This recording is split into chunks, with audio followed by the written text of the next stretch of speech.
Thank you, Mr. Lynch. Okay. Thank you, Mr. Chairman. Thank you. Mr. Issa. Thank you, Mr. Chairman.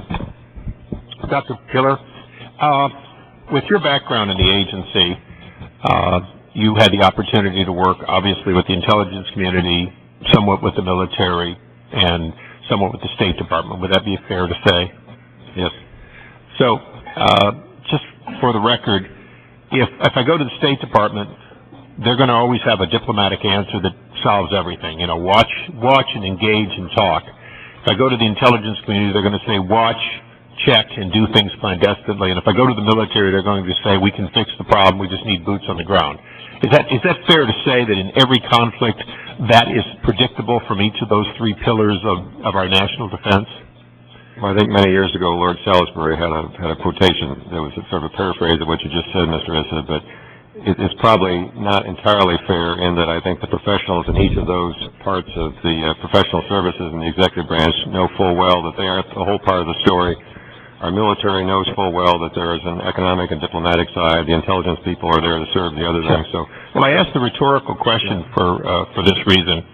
You mentioned in response to a question that the image on the ground was that with our military attacks or our agency attacks, that we viewed their lives as cheap. In other words, that they had a downside for every upside. We're breaking up the leadership, but at the same time, we're demonstrating that their lives are cheap, and these raids come from the sky and kill without even the so-called honor of standing there and being shot back at.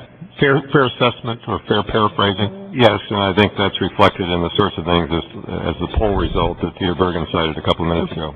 Well, I'd like to use your combined intellect of, 600 points or so to ask a question, a bigger question, because I think, look, this was originally the Russians or the British's war, then it was the Russians' war or Soviets' war. Now I guess it's our war. The last time when the Soviets were in, it was the Cold War, and we picked the other side.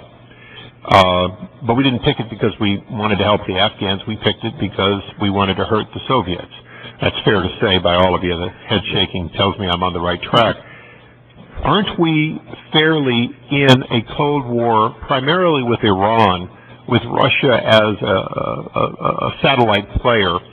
And if we are in a Cold War with Iran, then should we view Afghanistan through who is our real enemy, who is our real friend, what do we have to defeat in order to win this long conflict? And the same could be said if you were here talking about Hamas's activity in Gaza or Hezbollah's activity in Lebanon. I'd pose almost the same question. If all of that is true, then how do we change our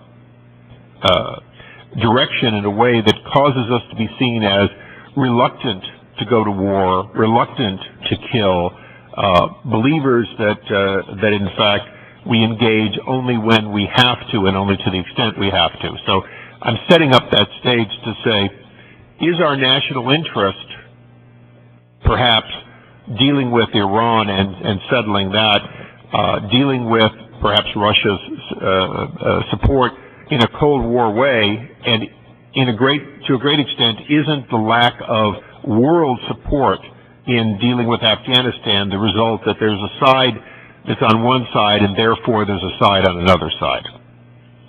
Well, I think what we have to do, Mr. Issa, is not reduce things to a strictly red and white, green and white, Cold War kind of thing.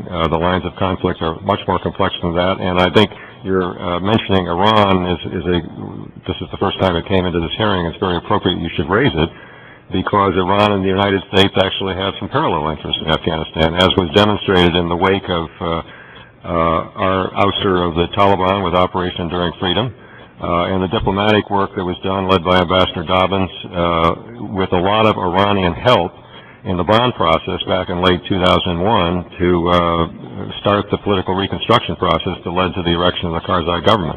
Yes, we have conflicting interests, but we've got a lot of parallel and convergent interests, particularly in this country we're talking about today, Afghanistan. Mr. Bergen? I think there's an area of common interest in particular that we have with Iran, which is the drug problem. Iran has the highest proportion of heroin users in the world. You can imagine, as there are baby steps taken to normalize relations with Iran, that might be one of the first issues where there is some commonality, where we both have the same strategic interests about the drug problem in Afghanistan. Thank you, Mr. Issa. Thank you, Mr. Chairman.